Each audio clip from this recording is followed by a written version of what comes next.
में आपका सतपाल सिंह। तो संभल में जो हुआ है उसके बारे में आपको पता होगा, तो क्या ये सही हो या गलत? पहले भी वैसा ही कुछ हो रहा है और ये भी संभल वाला भी, और आगे भी बस बदस्तूर जारी रहेगा। भाई ये तो सरकार ही है ना, शिक्षा, रोजगार, स्वास्थ्य, नौकरियां, महंगाई, सुरक्षा पे थोड़ी बात करेगी। ये मार काट, बटोगे तो कटोगे, ये वो। हालांकि अब थोड़ा सा चुनावी कॉन्सेप्ट बदल चुका है। अब मैया बहनी होगी, बप्पा बिटुआ होगा। अब इस पे चुनाव हुआ करेगा कि हम सत्ता में आएंगे तो बाप को ये देंगे, बेटे को ये देंगे, अम्मा को ये देंगे, बिटिया को ये देंगे। मुद्दों पर चुनाव नहीं होगा। अब चुनाव होगा रोकड़ों पर। और ये तय कर दिया है नरेंद्र मोदी ने, चुनाव का भविष्य तय कर दिया है। शुरुआत 2014 से हो चुकी है और अब ये बदस्तूर जारी रहेगी। अभी दिल्ली का चुनाव है। मुझे लगता है कि हर पार्टियों को आकर आगे अपने अपने एजेंडे को नहीं लाना है, बल्कि अपनी अपनी बातों को लाना है कि आप महिलाओं को कितना दोगे, वो पुरुषों को कितना दोगे। अब चुनाव इसके इर्द गिर्द ही हुआ करेगा, कोई और सवाल।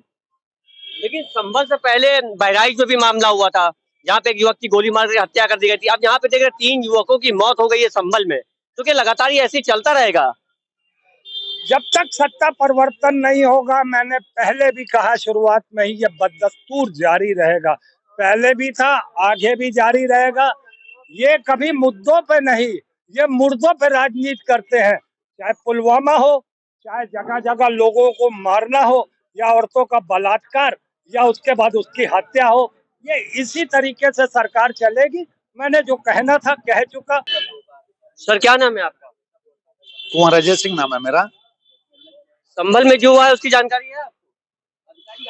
देखिए, तो संभल में जो कुछ भी हो रहा है, इसका सीधा सीधा अर्थ ये है कि जिस समय थोड़ा सा पीछे हट करके देखिए, राम मंदिर पे माननीय मुलायम सिंह ने गोली चलवाया था।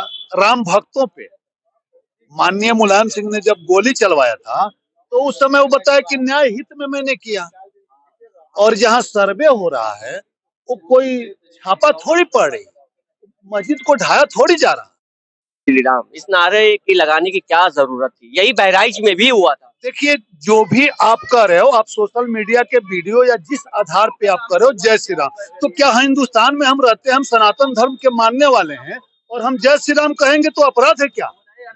आप अल्लाह हो अकबर चिल्लाते रहते हो, हम एक बार नहीं बोलते हैं। आप नहीं, आप दिन में 5 बार अजान करते हो, हम कुछ नहीं बोलते हैं, और हम जय श्री राम बोलते हैं। आपको आपत्ति किस बात की होती है? नहीं होनी चाहिए। अगर आपत्ति है तो आप सच्चे मुसलमान नहीं हैं, आप देशभक्त मुसलमान नहीं हैं, आप राष्ट्रद्रोही हैं। आपको राष्ट्रभक्त मुसलमान बनना पड़ेगा। जहाँ जय श्री राम के नारा भी आपको सुनना होगा, हम अल्लाह अकबर सुनने के लिए तैयार हैं। लेकिन क्या जरूरत थी? जब सरकारी कर्मचारी, सरकारी अधिकारी वहां जा रहे थे, शांतिपूर्वक ढंग से अगर सर्वे हो जाता तो बेहतर रहता। लेकिन इसमें धार्मिक नारे लगाना, फिर एक तरफ से पथराव होना, फिर पुलिस वालों का एक्शन लेना, फिर 3 युवकों की मौत का कारण भी पुलिस वालों को बताना, क्या ये? देखिए, ये तो चाहे जो भी सरकार हो, तुष्टिकरण जो करती है या जिस तरीके से है, और पुलिस पे तो अपराध थोप दिया जाता है कि पुलिस कर्मियों का दोष है। पुलिस कर्मियों का कोई दोष नहीं है। अपराधी अपराध करता है, दोष अपराधी का है। जो पत्थरबाजी कर रहा है उसका दोष है। मस्जिद हो या मंदिर हो, जहाँ सर्वे होना है, जहाँ न्यायालय के आदेश से सर्वे होना है, आप कैसे रोक सकते हो? आप कैसे ताकतवर है? आप सरकार से ताकतवर हैं, आप न्यायालय से ताकतवर हैं। न्यायालय के सर्वे को आप रोक देंगे? ये कदापि नहीं। जो भी हिंदुस्तान न तो गीता से चलेगा, न कुरान से चलेगा। जब भी चलेगा भारतीय संविधान से चलेगा, और ये संविधान के तहत हो रहा था। जो भी सर्वे हो रहा था संविधान के तहत हो रहा था, और बहुत दुखद घटना हुई है। ये नहीं होना चाहिए। ये मान लेना चाहिए कि अल्पसंख्यक और तुष्टीकरण का जमाना चला गया। यहाँ सबको समानता का अधिकार है। एक वोट चाहे वो हिंदू है या दूसरा वोट मुसलमान का है, सबको एक एक वोट का ही अधिकार है। कोई 5 वोट नहीं रखता है। अगर वो अल्पसंख्यक है तो उसका 5 वोट की मात्रा थोड़ी है, वो भी एक ही वोट की मात्रा है। ठीक है, तो ये नहीं होना चाहिए। बहुत दुखद घटना है, लेकिन अल्पसंख्यक समुदाय को ये सोचना पड़ेगा कि जय श्री राम सुनने की क्षमता रखनी चाहिए। जब आपकी अल्लाह अकबर हम दिन भर में 5 बार सुनने को तैयार हैं, आप एक बार जय श्री राम नहीं सुन सकते हो? सुनना पड़ेगा। क्षमता रखिए उसको। ये तुष्टिकरण वाली सरकार नहीं है, ये लोकतांत्रिक सरकार है, सबके लिए है। लेकिन संविधान के अनुसार हमको जब हम आते हैं सीएम साहब से मिलने के लिए, तो यहाँ वहाँ के गेट पर ही रोक देते हैं, ना पास बनाते हैं ना कुछ करते हैं और न जाने देते हैं। हम कम से कम 20 बार आ चुके हैं सबसे, और कोई नहीं मिलने देता, कोई सुनवाई नहीं। कटेंगे तो बटेंगे पूरे जैसे हम कटने के लिए प्रशासन भी बिक गया उनके हाथ, कोई कुछ सुनने वाला नहीं। क्या नाम है आपका? हमारा अजय सिंह। अजय सिंह नाम है आपका, लेकिन सरकार तो आप ही लोगों की है, क्यों नहीं? सरकार है, सरकार बनाया तब जूते खा रहे हैं, इसीलिए सरकार बनाया, इसलिए है। लेकिन आज नहीं, बचपन से जुड़े, जब जलता हुआ दीपक जलता था तब तक जुड़े हुए हैं। दिन रात हिंदू मुसलमान किया जाता है और हिंदू के हित में बात की जाती है, आपको सीएम साहब से नहीं मिलना? हमको मिलने क्यों नहीं दिया जाता? सीएम साहब से मिलने वगैरह आते, हम अपनी समस्या कोई कहते, हमको कोई जोर दबाव खूब दे, हमारी जमीन तक जबरदस्ती जोत लिया, लिखवा लिया सब। किसने लिखवा ली, किसने जोत लिया? मिलने आएगा या फिर आपका क्या सचिव मिलने आएगा? चंद्रभान सिंह ने। वो भी मुसलमान है क्या? नहीं, हिंदू है। हिंदू हिंदू पे जुल्म कर रहा है भैया, जिसकी लाठी उसके पास। हम लोग सूत्र है, कहाँ जाए? लेकिन हिंदू तो सुरक्षित है। हाँ, तो हिंदू है ऐसे तो, लेकिन हिंदुओं को खा रहे हैं।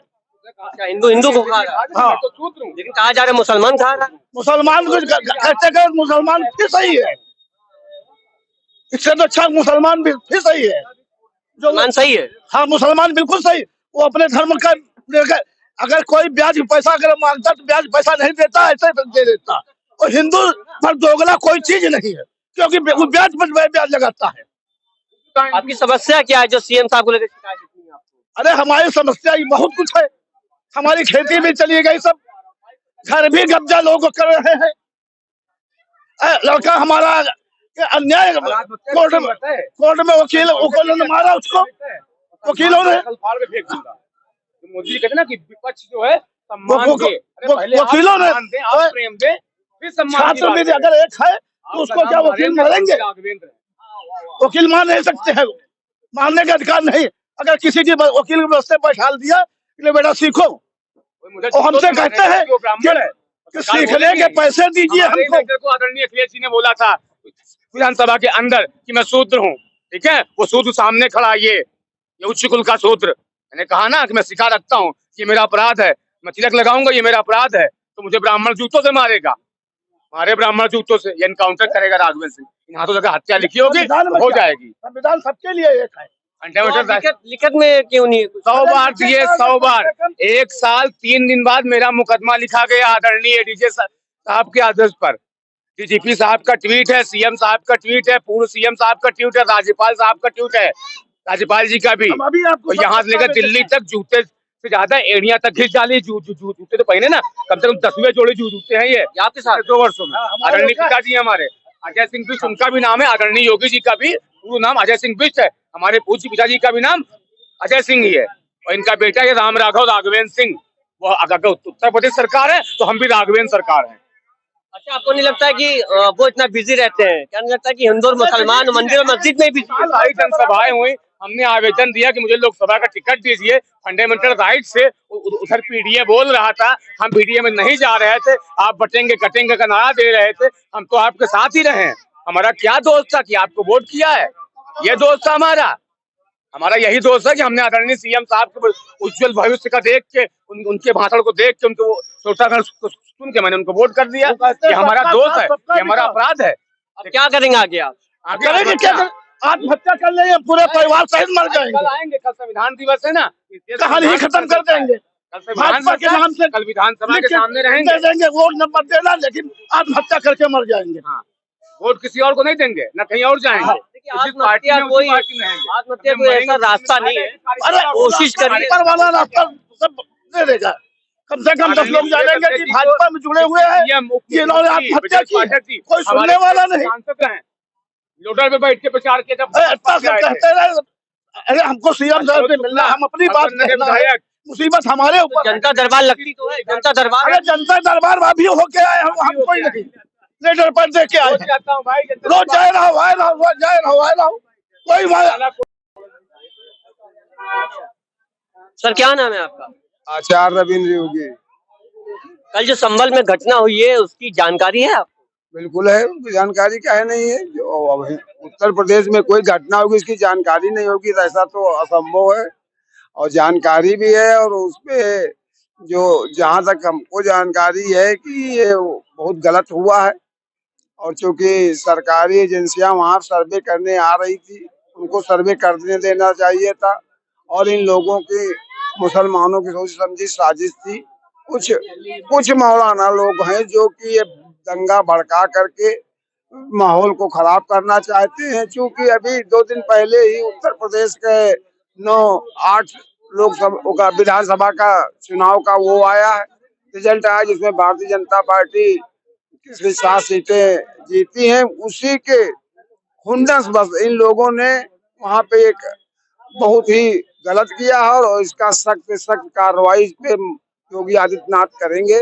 और इस पे कोई बख्शा नहीं जाएगा। जिसने भी व्यक्ति ने वहां पे माहौल बिगाड़ने की कोशिश की, कोई माहौल बिगाड़ नहीं सकता। माहौल जो जिसने बिगाड़ा है उसके खिलाफ सख्त से सख्त कार्रवाई।